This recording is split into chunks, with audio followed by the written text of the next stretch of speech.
Ageo capítulo 1.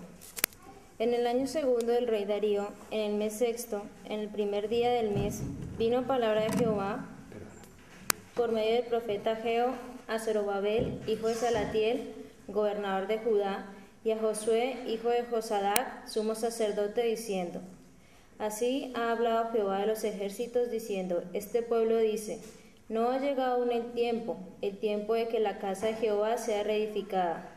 Entonces vino palabra de Jehová por medio del profeta Ageo, diciendo: ¿Es para vosotros tiempo, para vosotros, de habitar en vuestras casas atesoradas, y esta casa está desierta?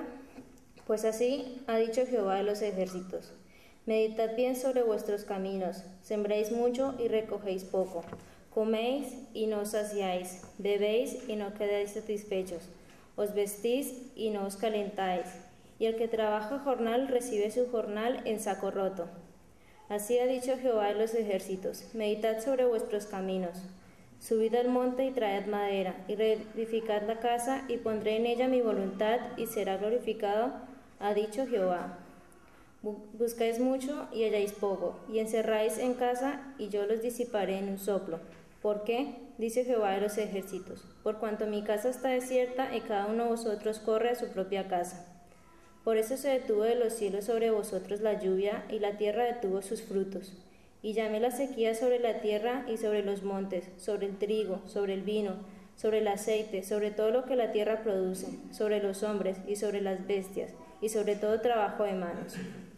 Y oyó Zorobabel, hijo de Salatiel, y Josué, hijo de Josadac, sumo sacerdote, y todo el resto del pueblo, la voz de Jehová su Dios y las palabras del profeta Ageo, como lo había enviado Jehová su Dios, y temió el pueblo delante de Jehová.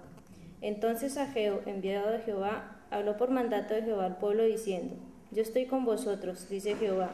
Y despertó Jehová el espíritu de Zorobabel, hijo de Salatiel, gobernador de Judá, y el espíritu de Josué, hijo de Josadac, sumo sacerdote, y el espíritu de todo el resto, y vinieron y trabajaron en la casa de Jehová de los ejércitos su Dios. Y en el día 24 del mes sexto, en el segundo año del rey Darío.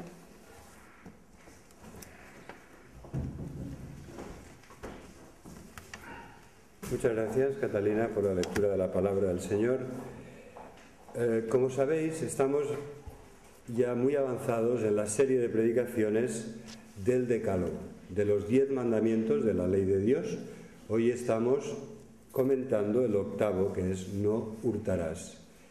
Y hemos hecho esta lectura a modo de lectura complementaria que ilustraron un aspecto de este no hurtarás que encontramos en la palabra de Dios.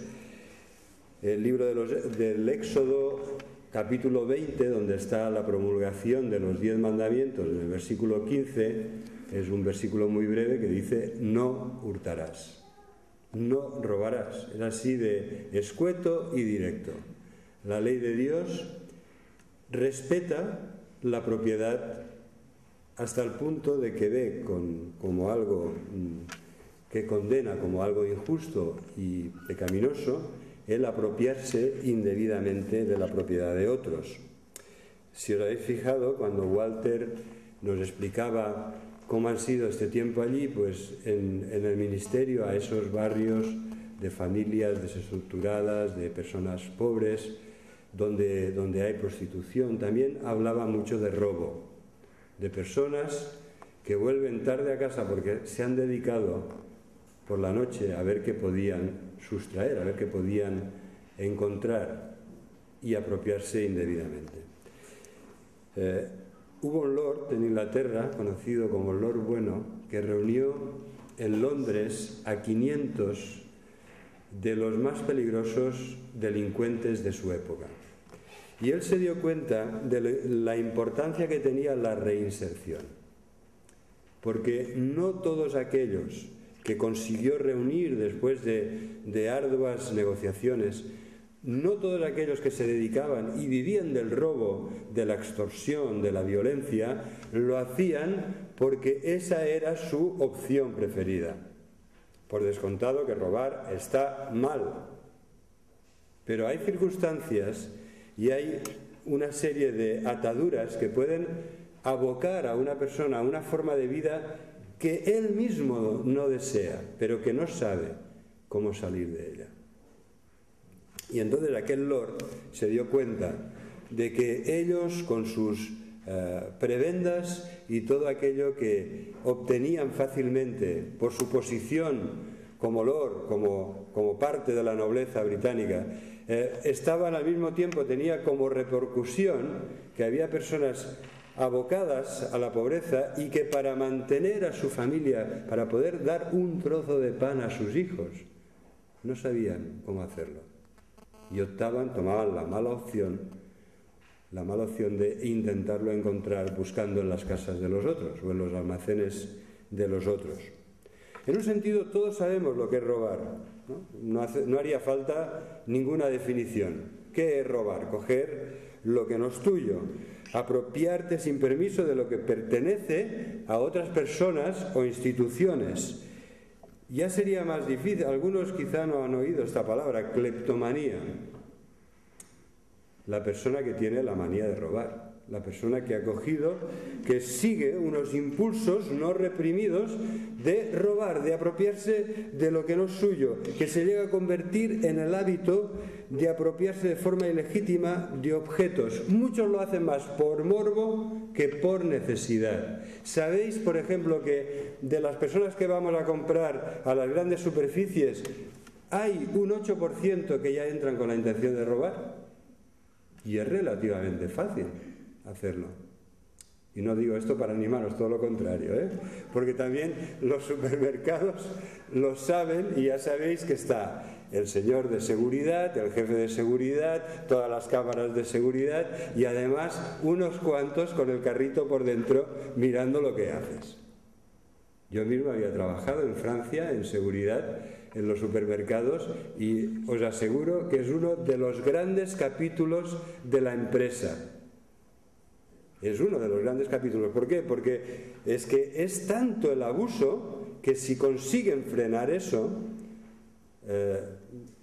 no sé si decir que las ganancias aumentan o las pérdidas disminuyen. Las dos cosas son verdad, ¿no? Es algo a tener en cuenta. Un 8% siempre que entra en esas grandes superficies tiene la tentación de llevarse alguna cosita para casa.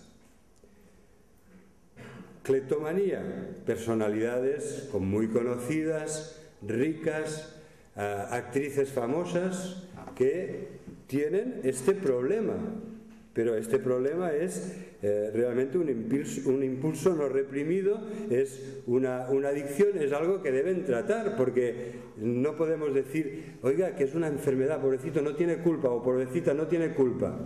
Deliberadamente no digo ningún nombre, pero han salido repetidamente a la prensa personas que evidentemente no tienen ninguna necesidad de entrar en el súper y llevarse algo sin pagar.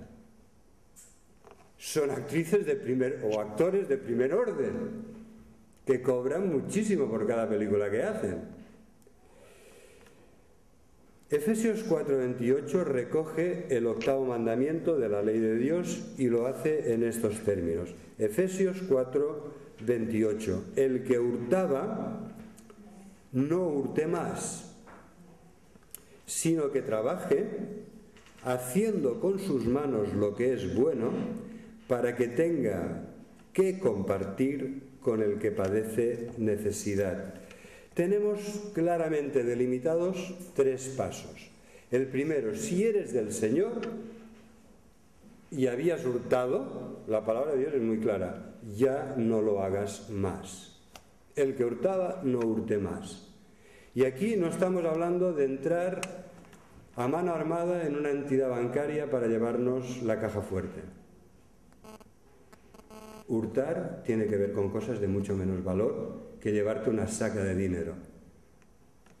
De hecho, ya no es lo que te llevas, sino el hecho de apropiarte de una forma ilegítima de lo que no es tuyo. Es esto lo que condena la palabra de Dios. No está diciendo a partir, ¿no? En nuestra sociedad sí que lo hacen. Si no llegas a una cierta cantidad es un hurto menor, ¿no? Ni siquiera entran.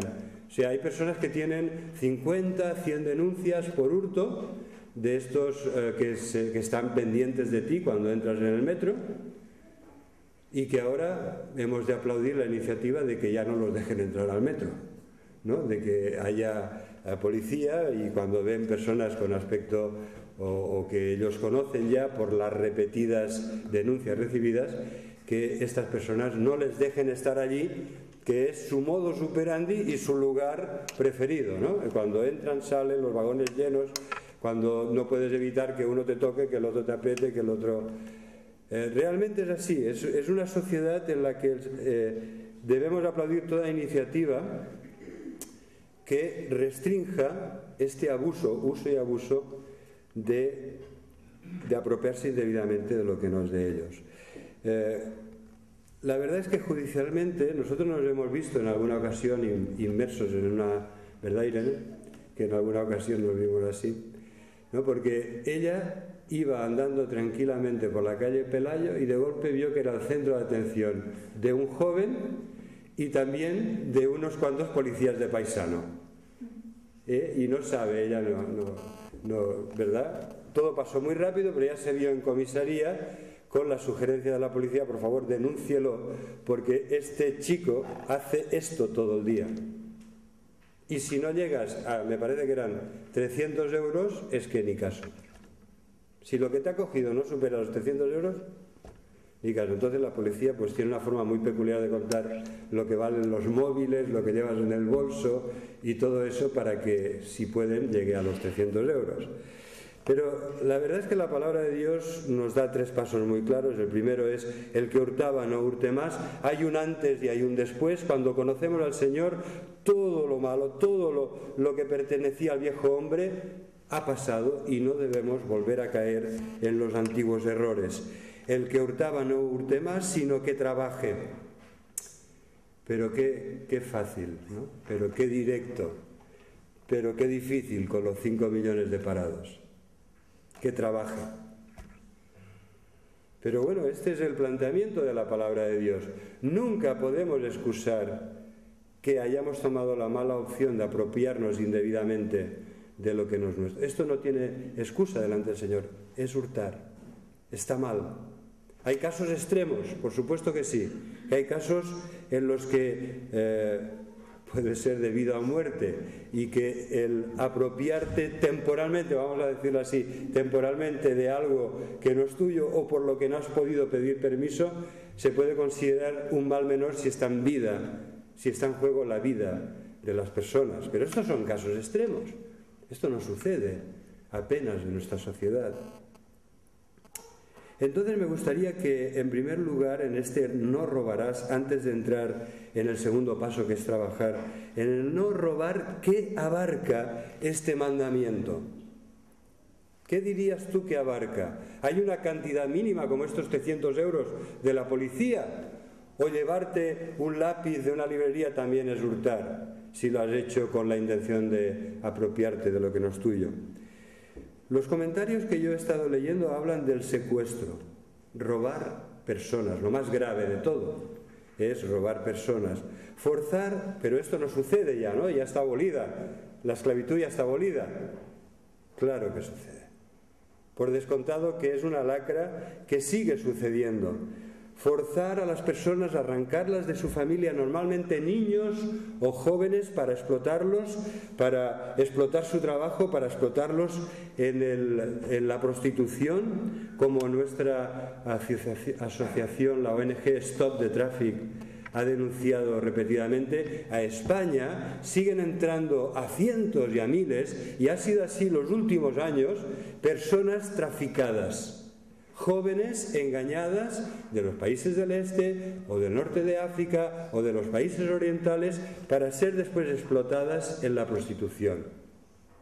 Y esto sigue siendo una lacra, y nuestro país es uno de los destinos preferentes para este tipo de secuestro, en la que hay mafias, amenazas de muerte para la familia en sus lugares de orígenes, en los que a veces hay incluso ceremonias satánicas de vudú, de maldición, si ellas no hacen aquello a lo que el rito y el brujo les ha dicho que tienen que hacer. Hay todo tipo de coacción. detrás de este mundo terrible de la prostitución que mueve tantísimo dinero, pero también lo hay en la mendicidad y la explotación infantil. Una de las películas que más me ha impresionado en los últimos años, realmente sobrecogedora, una película que fue nominada a 10 Oscars y que ganó 4 Globos de Oro, es Slumdog Millionaire de Danny Boyle. ¿La visteis? Es terrible. ¿Sabéis por qué es terrible? Porque es verdad. Porque esto es lo que sucede. Hay niños que son robados, preferentemente huérfanos, desprotegidos, son robados, son mutilados, igual les pueden cegar un ojo o los dos, que cortarles un miembro para después ponerlos a mendigar. Esto es lo que reflejaba aquella buenísima pero a la vez terrible película en la historia de aquellos dos hermanos, que uno acaba como parte de una mafia y el otro sigue enamorado de aquella niña a la que habían prostituido, a la que juntamente con ellos la habían prostituido. Al que tenía la voz más bonita, a este lo iban a dejar ciego y mutilar para que mendigara cantando con aquella voz. Primero les hacen la prueba de voz y el niño se esforzó en cantar bien. ¿Os imagináis el horror? Se esforzó en cantar bien, cuando el propósito de que cantara bien era mutilarlo para que mendigara y cantara por las calles. Y robar el corazón.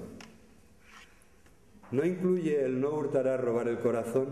¿Verdad? En nuestra lengua, cuando decimos alguien me ha robado el corazón, lo decimos en el sentido más positivo, ¿no? Es alguien que te ha enamorado, es alguien que te ha encantado, es alguien que te ha llegado al corazón. Pero robar el corazón, hay muchos que lo hacen en el otro sentido, para manipularte, para engañarte, para estafarte. Normalmente los estafadores son personas que roban el corazón, que saben llegar al corazón, que explotarán todas tus fibras, desde tu avaricia hasta tu misericordia en una situación de necesidad. Y el propósito es robarte el corazón para estafarte, para sacarte todo lo que puedan. ¿Y qué decir de la injusticia social, de aquellos que roban y roban a lo grande, amparados por su posición de poder, política, social, religiosa o del tipo que sea? Lutero, en su Catecismo Mayor, hablaba de los archiladrones. Dice, qué mal que nos estamos ocupando de los pequeños hurtos, cuando en realidad en nuestro país hay grandes ladrones poderosos que se asocian con los príncipes y con los gobernantes y que saquean a diario toda Alemania. ¿No podríamos nosotros también encontrar alguno de estos archiladrones más cerca de nosotros, sin ir a los landers de la señora Merkel? ¿Verdad que sí? Que también en toda sociedad donde hay dinero, donde hay poder, donde hay influencias, se da esta situación que es condenada en la palabra de Dios repetidamente, no solo en la ley, sino también en los profetas. En el libro de Isaías, en el capítulo 5, leemos en el versículo 8 de Isaías, capítulo 5, ¡ay de los que juntan casa a casa y añaden heredad a heredad hasta ocuparlo todo! Especulación inmobiliaria. ¿Habitaréis vosotros solos en medio de la tierra?, pregunta el profeta. Este afán de quedaros con todo, ¿a dónde os va a llevar? ¿Qué hemos vivido en nuestro país sino esto, ¿no? Una carrera desenfrenada a ganar dinero y más dinero a través de la propiedad, de las propiedades, de la compra y venta rápida de propiedades. En el Nuevo Testamento Jesús condena duramente a aquellos religiosos, son hombres que tienen una apariencia de piedad, son fariseos, son intérpretes de la ley, pero resulta que se dedican a robar las casas de las viudas, de los más desvalidos de la sociedad. Jesús lo denunció con mucha fuerza, de la misma manera que Santiago, su hermano Santiago, en la carta del mismo nombre y en el capítulo 5 nos dice Vamos ahora, ricos, llorad y aullad por las miserias que os vendrán. Vuestras riquezas están podridas y vuestras ropas están comidas de polilla. Vuestro oro y vuestra plata están enmohecidos y su moho testificará contra vosotros y devorará del todo vuestras carnes como fuego. Habéis acumulado tesoros para los días postreros. He aquí, clama el jornal de los obreros que han cosechado vuestras tierras, el cual por engaño no les ha sido pagado por vosotros. Y los clamores de los que habían segado han entrado en los oídos del Señor de los ejércitos. También el Señor repetidamente, tanto en el Antiguo como en el Nuevo Testamento, habla fuerte y claro en contra de los que aprovechan una posición de privilegio, ya sea política o ya sea económica, para aprovecharse de los demás, para estafar todavía más, para seguir acumulando más y más. Robos son pesos y medidas trucados. Lo dije muy claro la palabra de Dios, ¿no? Los que tenían dos juegos de pesas. Unos para cuando compraban, que pesaban menos, que pesaban más, y otro para cuando vendían, que pesaban menos. Así siempre compraban mucho por poco dinero y vendían lo poco por mucho dinero. Pesos y medidas trucados, mercancía en mal estado. ¿Qué pasó aquí en España con el aceite de colza? Y dinero falsificado. La avaricia y el despilfarro. Bueno, estamos hablando de cosas que yo sé que nos afectan directamente a vosotros, pero sí afectan a la sociedad en la que vivimos. Y esto es lo que prohíbe el 8º mandamiento de la ley de Dios. Pero lo que sí ya nos puede afectar más es esto último que yo os estoy diciendo: avaricia y despilfarro. Somos administradores de lo que Dios nos ha dado. Sea mucho o sea poco, deberemos dar cuenta a Dios no solamente de lo que hemos dado al Señor para su obra, sino también de lo que nos hemos quedado y de cómo lo hemos administrado. ¿Por qué? Porque, bueno, de esto hablaremos un poco más a continuación. A mí me gustaría ahora deciros por qué es erróneo y malo robar a la luz de la palabra de Dios. Pues, en primer lugar, hay 3 razones. Porque es una violación de la ley de Dios sobre la propiedad. Cuando Dios pone al hombre en la tierra, lo pone como administrador y le dará derecho de propiedad como administrador. No somos propietarios en el sentido absoluto. Yo no puedo hacer lo que quiera, lo que bien me parezca. Tengo que hacer lo que el Señor espera y me pide que haga. Y así, en esta condición, puso Dios al hombre en la tierra para cuidarla y administrarla debidamente. Robar normalmente demuestra un espíritu codicioso. ¿Qué podríamos pensar? ¿Cuál es el primer robo de la Biblia? A ver si me podéis ayudar en esto. ¿Cuál es el primer robo del que habla la Biblia? ¿Quién me lo podría decir? El primer robo en el libro de Génesis, que es el primero de la Biblia. Quizá se trata de un robo a lo grande, pero que no por eso deja de ser lo que es un robo. ¿Alguien se acuerda? ¿Alguien quiere arriesgarse? Vamos a ver en la vida de Abraham. Alguien ha dicho algo, ¿no? He oído algo, pero no sé quién lo ha dicho. ¿Quién lo ha dicho? En la vida de Abraham.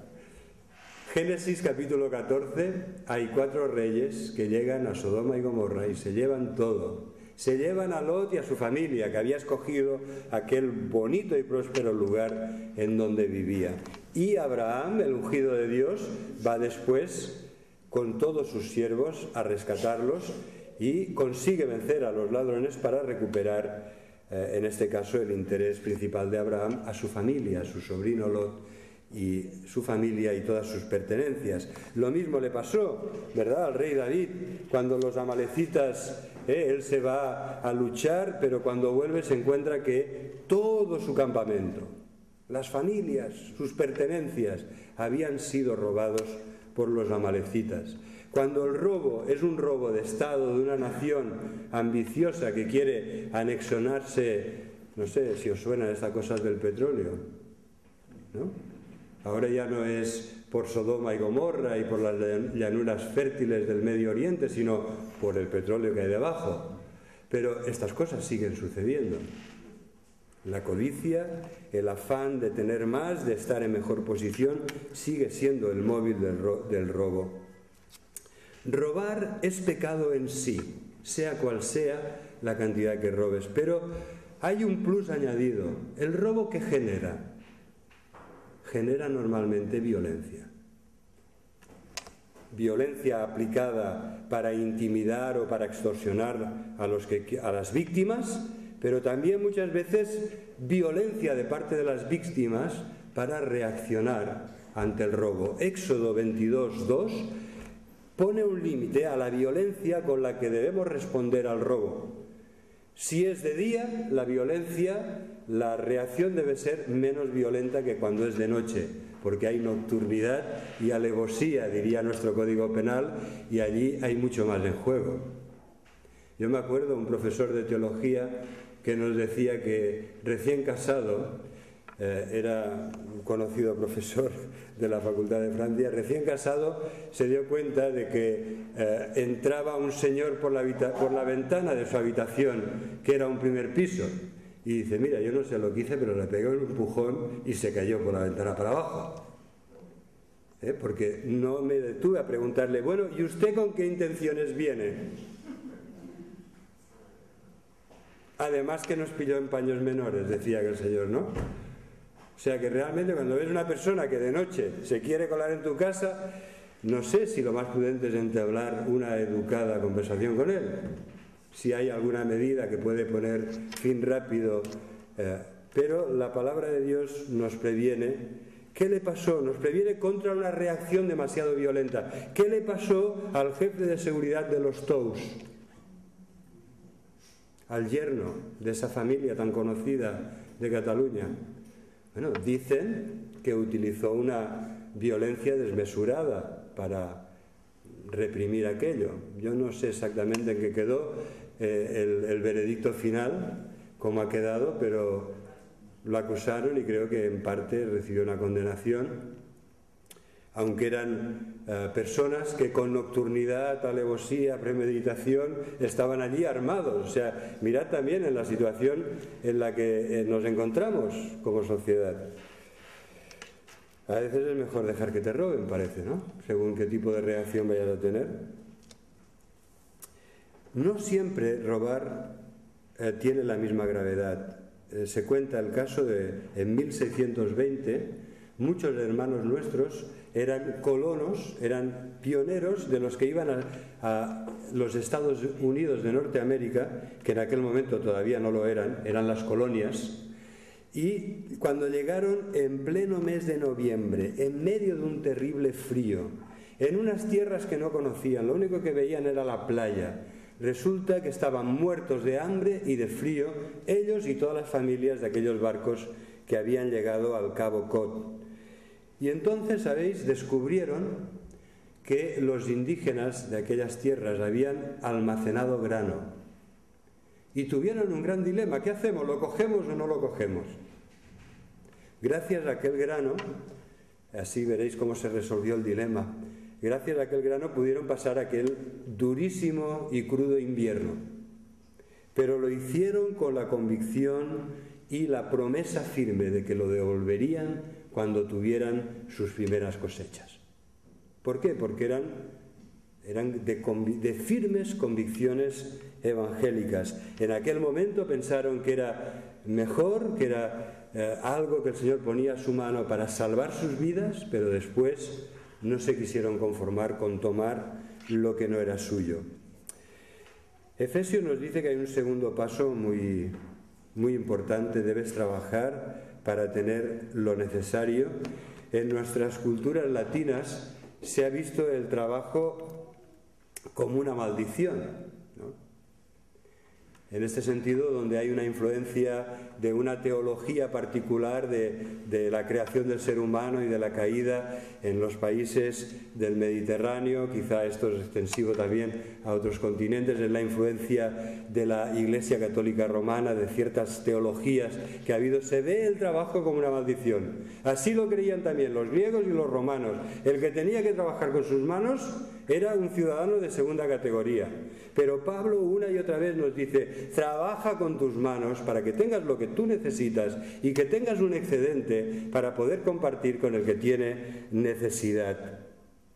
Pablo, vamos a leer en Hechos 20:35, cómo nos lo explica él mismo, cuál es su propia experiencia, pero lo que es cierto es que la Biblia nunca considera que el trabajo es una maldición de Dios, sino todo lo contrario. Cuando Dios pone al ser humano en el paraíso, le encarga que cuide de aquel jardín, de aquel huerto en el que Él le ha puesto para que lo pueda administrar sabiamente.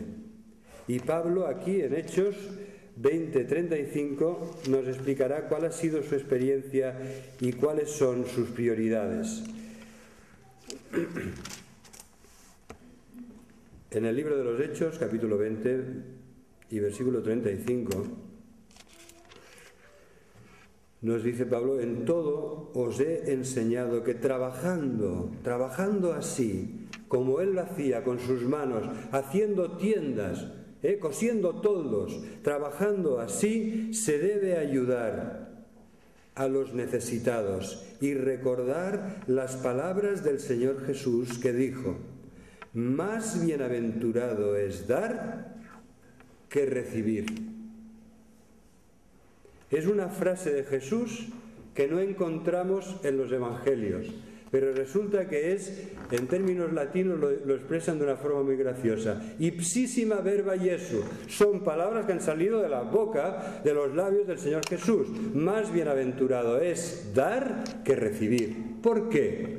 Porque el que recibe es que está en una situación de necesidad, que necesita la misericordia de los demás, y mejor no verte así. Porque el que da es que ha recibido suficiente del Señor para tener cubiertas sus necesidades y además tiene un excedente para poder compartir.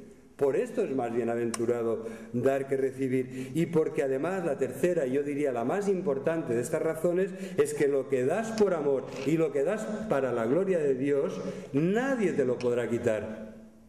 Más bienaventurado es dar que recibir. Lo que tú ya has dado para el Señor, para su obra, para ayudar a unos hermanos en necesidad o a otras personas que el Señor pone en tu camino.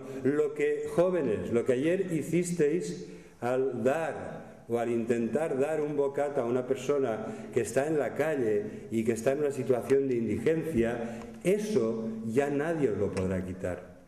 Ya no tenéis el bocadillo. Pero resulta que ese bocadillo está en la presencia del Señor, que no se olvida ni siquiera de un vaso de agua que has dado en su nombre. Ese bocadillo ya está en la presencia del Señor por toda la eternidad. Y es algo que formará parte de tu tesoro en el cielo. Ahora, lo has de hacer siempre por amor y para la gloria de Dios.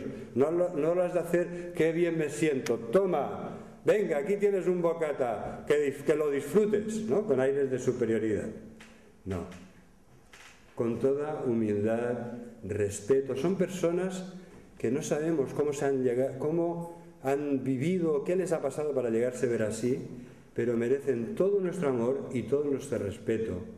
Y lo que les das, se lo tienes que dar pidiéndoles el favor de que te lo acepten, no con ningún aire de superioridad, sino pidiéndoles por favor que acepten ese deseo que tú tienes de ayudarles, aunque sea un poquito, un momento, un día. Y cuando lo haces así, dice la palabra de Dios que Cornelio, el piadoso centurión al que Dios le envió al apóstol Pedro para que escuchara el Evangelio, que él había orado mucho y que había hecho muchas limosnas. Limosnas son actos de misericordia para ayudar a los necesitados. Tiene esa raíz, ¿no?, de misericordia. Es algo de misericordia que sale de ti para ayudar a los demás. Pues eso dice la palabra de Dios, que estaba como un memorial delante del Señor. por toda la eternidad. Debemos hacernos tesoros en los cielos, porque donde está nuestro tesoro, allí es donde está también nuestro corazón. Y todos los tesoros que nos hacemos aquí, hay ladrones que hurtan, y hay polilla que corroe y destruye, hay moho que se come las cosas se estropean, las cosas cuestan mucho de adquirir y después cuestan más de mantener, pero todo lo que hemos dado queda en nuestra cuenta celestial como un tesoro en el cielo por toda la eternidad. Yo creo que si lo viéramos así, lo tendríamos con una prioridad más marcada. Quisiera acabar con un último tema. Es un tema que el Señor ha puesto en mi corazón y yo sé que no dependerá, como nunca depende, de la elocuencia de la persona que lo presente. No depende de esto, depende de que realmente el Señor quiera abrir nuestros ojos y tocar nuestro corazón. Hemos escuchado la lectura que ha hecho Catalina de Ageo, capítulo 1. ¿Quién me podría resumir lo que dice ese capítulo 1 del profeta Ageo? ¿De qué habla? ¿De qué se trata? ¿Cuál es el problema que tenía el pueblo de Dios en la época del profeta Ageo? Que era justo cuando habían vuelto después de 70 años de esclavitud, de cautiverio en el imperio caldeo, en tierras de Babilonia. A causa de su pecado, Dios casi los destruyó, y los que salvaron su vida fueron deportados a tierras caldeas. Y allí estuvieron 70 años por no haber obedecido a Dios. Y entonces cuando vuelven, el Señor tiene una crítica para hacerles, que es lo que hemos leído en Ageo capítulo 1. ¿Quién puede? Sí, por favor.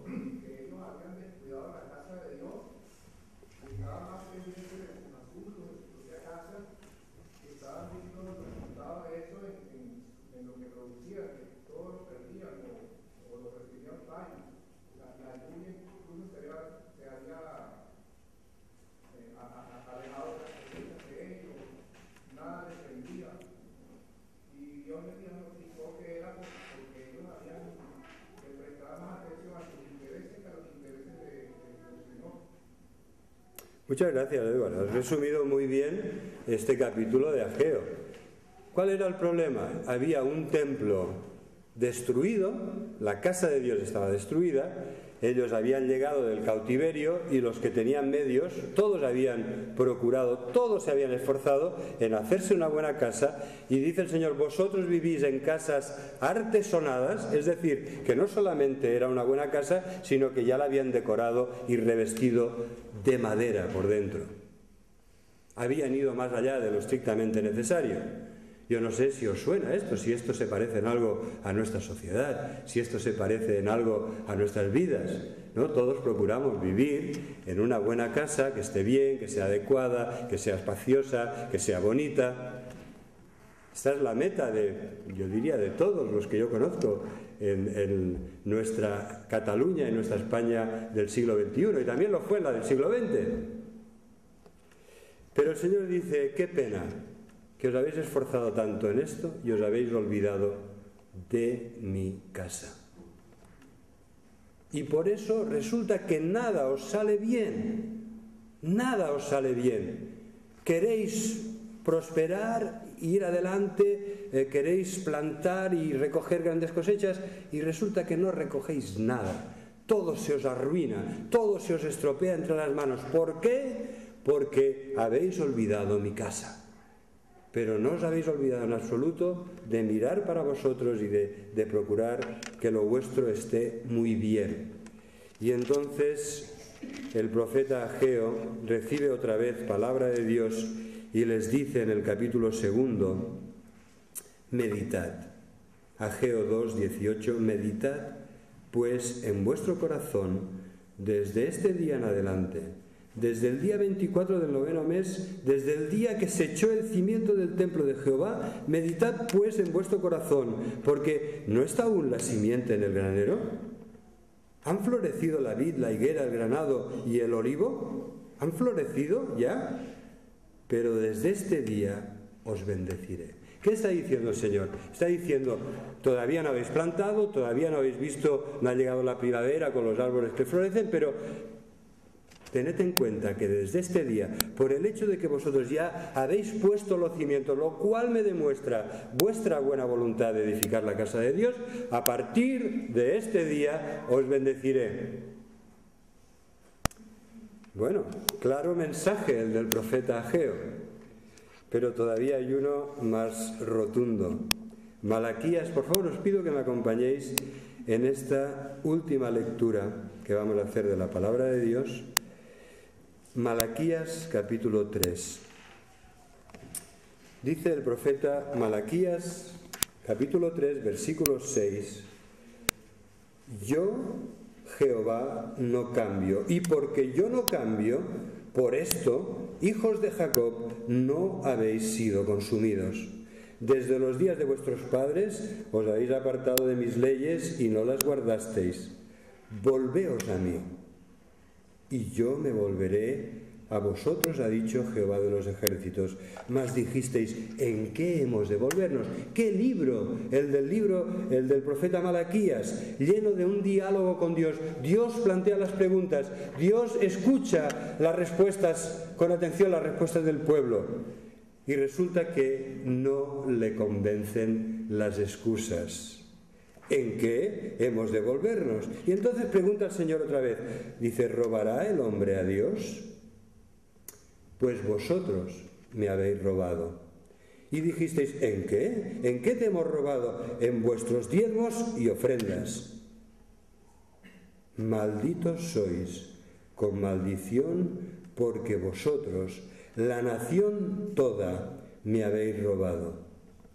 Traed todos los diezmos al alfolí, y hay alimento en mi casa, y probadme ahora en esto, dice Jehová de los ejércitos, probadme, si no os abriré las ventanas de los cielos, y derramaré sobre vosotros bendición hasta que sobreabunde. Reprenderé también por vosotros al devorador, y no os destruirá el fruto de la tierra, ni vuestra vid en el campo será estéril, dice Jehová de los ejércitos, y todas las naciones os dirán bienaventurados, porque seréis tierra deseable, dice Jehová de los ejércitos. Bueno, no es que el pastor esté preocupado por la economía de la Iglesia ni por la economía familiar y haya escogido hoy este tema para apelar a vuestras conciencias, ¿no? Es un tema del que debo confesar, y lo debo confesar como un fallo, no como algo de lo que me vanaglorio, sino todo lo contrario, como un fallo. No me gusta, me cuesta hablar de este tema. ¿Sabéis por qué? Porque sé que muchos pueden pensar, el pastor habla de temas económicos porque él es parte directamente implicada en todo esto, y si la Iglesia va bien, pues esto le beneficia, y si no, lo contrario, pues esto le perjudica. Por lo tanto, debo reconocer que es un tema que me es difícil hablar, de él, pero es un tema que está en la palabra de Dios. Pero resulta que hoy hablamos del octavo mandamiento, que es no hurtarás, y resulta que Malaquías dice de parte del Señor, me habéis robado. Me habéis robado. ¿Robará el hombre a Dios? Porque si ya es malo robar, os aseguro que es mucho peor todavía robar a Dios. ¿Robará el hombre a Dios? Pues sí. Él dice, me habéis robado con vuestros diezmos y ofrendas no entregados, retenidos, malgastados. Por esto os decía antes que hemos de acercarnos a este tema como administradores de todo lo que Dios nos da. Y es en este sentido de que Él pide de nosotros una administración sabia. Y la avaricia es mala, y el despilfarro también. Él pide una administración de amor para lo mucho que Él nos da, o para aquello que nos da, que a veces no es mucho. ¿Os acordáis de aquel pastor que escribe el prólogo? Escribe un libro sobre el arte de ofrendar, que lo tradujo, lo editó el pastor Eduardo Bracier. Y entonces este pastor inglés llamado Kendall, dice, mira, en mi primera iglesia, cuando yo estudié la Biblia, teología, y fui a mi primera iglesia, me recibieron con mucho cariño. Y el consejo de diáconos me reunió con ellos y me dijo, pastor, manténgase humilde, porque pobre ya le mantendremos nosotros. Con humor inglés dice, debo reconocer que eran personas de palabra. A ver, es algo que el Señor pone en su palabra, porque la buena marcha de la Iglesia tiene también un registro económico. La extensión del reino de Dios también se traduce en este registro económico. Y a veces el mayor testimonio que podemos dar de nuestra fe en Dios y de nuestro amor al Señor es que nuestros actos sean suficientemente generosos y desprendidos como para dar testimonio sin palabras de lo que creemos y de lo que son nuestras prioridades en la vida. Dicho esto, pues yo lo resumiría, porque sería injusto que acabara así abruptamente, aunque el tiempo ya lo requiere. Yo resumiría que el diezmo es orientativo, que en el Nuevo Testamento se nos pide que demos, en primer lugar, con regularidad. Lo que hacemos de recoger la ofrenda es algo muy bíblico. En 1 Corintios 16, 2 dice, todos los primeros días de la semana, todos los domingos, apartad algo para el Señor. Así lo hacemos. La palabra de Dios dice además que el Señor quiere que demos conforme nos haya prosperado, que demos de una forma libre, espontánea, sin coacción de ningún tipo, y, si puede ser, que demos con generosidad. Porque Dios ama al dador alegre. Dios ama al que da porque le sale del corazón sin ningún tipo de coacción, y lo hace muy consciente de que es para el Señor, para su gloria o para ayudar a una familia que está en necesidad. Así que en la palabra del Señor vemos que se nos anima a dar con regularidad, que se nos anima a dar con generosidad y que se nos anima a dar con alegría, con buena disposición, con buena actitud. Porque si vas a coger si vas a padecer una llaga del estómago cada vez que das algo, quizá el Señor no quiere que des mucho, todavía, ¿no? Como aquel pastor que está bautizando a los que han pedido el bautismo porque se han convertido al Señor, y viene una señora apurada y le dice, pastor, no lo bautice porque se ha olvidado la cartera en el pantalón y se le va a mojar todo. Dice, es igual, hermana, déjalo que se bautice también la cartera. Porque a veces es verdad que esta área es una de las últimas que nos cuesta bautizar. Cuesta bautizar este área. Que el Señor nos ayude, hermanos. Yo quisiera acabar con el testimonio de gratitud mío y de mi familia. Hemos vivido un milagro. El mes de junio nosotros nos quedamos, dependíamos, yo diría casi exclusivamente, ¿no? Sobre todo a partir de que Eva también perdió el trabajo, exclusivamente dependíamos de la iglesia, y hemos visto un milagro. Y este milagro lo habéis hecho posible todos aquellos que de una forma regular, que de una forma generosa y de una forma bien, con buena disposición, con alegría, con buena voluntad, habéis estado contribuyendo para la marcha, para la buena marcha de la iglesia, ¿no? Mi testimonio al mirar atrás es que nuestra familia de 6 miembros, porque no hemos perdido todavía ninguna, Cristina sigue muy cerca de nosotros y viene mucho por casa, y procuramos, por supuesto, ayudarla en lo que podemos, que nuestro testimonio es que es un milagro realmente.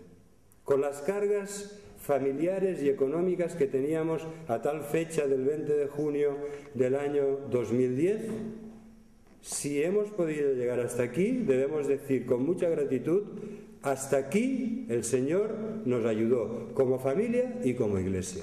Gloria a Dios. Y muchas gracias a todos vosotros. Dios os bendiga.